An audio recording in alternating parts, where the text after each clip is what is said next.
Sika parang pagkakaya ko, 15 to 20 cases ang expected din kami file in the next 2 to 3 weeks. So, hintayin na ganun. Pero kami, nandito kami ngayon dahil alam nyo naman, paugit-ugit sinasabi ng ating Pangulo na kailangan may makulong, may managot, top to bottom. Pero, kailangan din mabawi ng mga kababayan natin yung pera nila. So, yun ang paka-importante.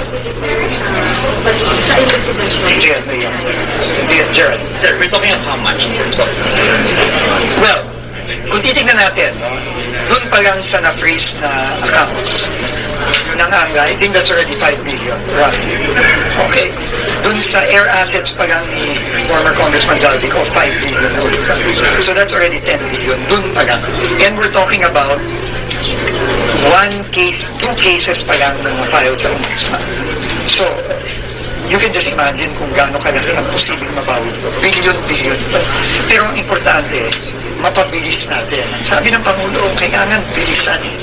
Kasi ang civil cases, mas mabilis yan sa criminal cases. So dapat, mas mabilis natin mabawi yan. And kaya tayo nandito ngayon. At nagpapasalamat tayo sa ICI kasi sila ang nagpatawag dito para mag-focus din dito sa restitution o yung pagbabawi ng pera ng mga kababayan natin. So, we're very looking forward to working with all the other agencies. I think mga mahigit 10 ahensya ang nandito ngayon. So, we're very excited to work with them para mapabilis na natin ang pagbawi ng pera ng mga kababayan natin. Sir, yung hearing this time, alam mo, kailangan mag-cooperate sila. Kung hindi sila mag-cooperate, pasensyahan tayo. Di ba? Ganun naman kasimple yan.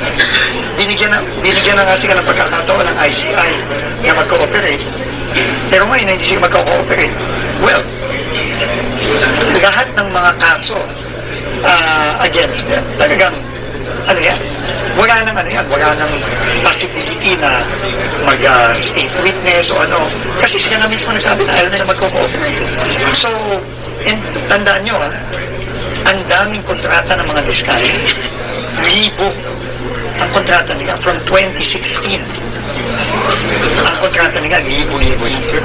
So, multiple counts of graft malversation, multiple cases yan. So, para sa akin, kampante ako sa ating bagong ombudsman na yung first case na final ng DPWH, yun ang unang-unang kaso na magpapakulong sa mga diskaya at sa lahat ng mga salary, lalo na dun sa first district. The ombudsman said that the diskaya is protecting probably the SPG. Senator Bongo. Well, paulit-ulit sinasabi ng Pangulo na kahit sino yan at kahit previous administration niya, wala siyang sisinuin, wala siyang sasatuin. Lahat kailangan managot dito. At in fact, nag-usap na kami ni Ombudsman Remulla kagabi about this. And ngayon, we are already working to look at the documents from the previous administration. Yun din naman ang mandate natin. From 2016 to 2025. Yun din ang mandate ng ICI. So, wala tayong sisinuhin dito. Can you say specifically you're looking at the documents that involve SPG, yung sa tatay niya ng construction? We are looking at connections between the Vizcayas and CLTG Corporation. Yun ang usapan namin ombudsman kagabi. At after namin, nung nalaman siguro niya, because he was in Baguio, nung nalaman niya na yun nga, nagsabi dito ang mga diskaya na hindi na sila magko-cooperate, tinawagan niya ako. At nag-usap kami. At meron na kaming plano at meron na kaming mga gagawin sa mga susunod na araw to look at those, specifically at those contracts of the diskayas during the previous administration. Okay? Last one. Sir, I know it's the decision of the commission, but kayo yung tatanungin, would you support live streaming the ICI hearings? Kasi even the bypass, it's not for me to decide. No, it's not for me to decide.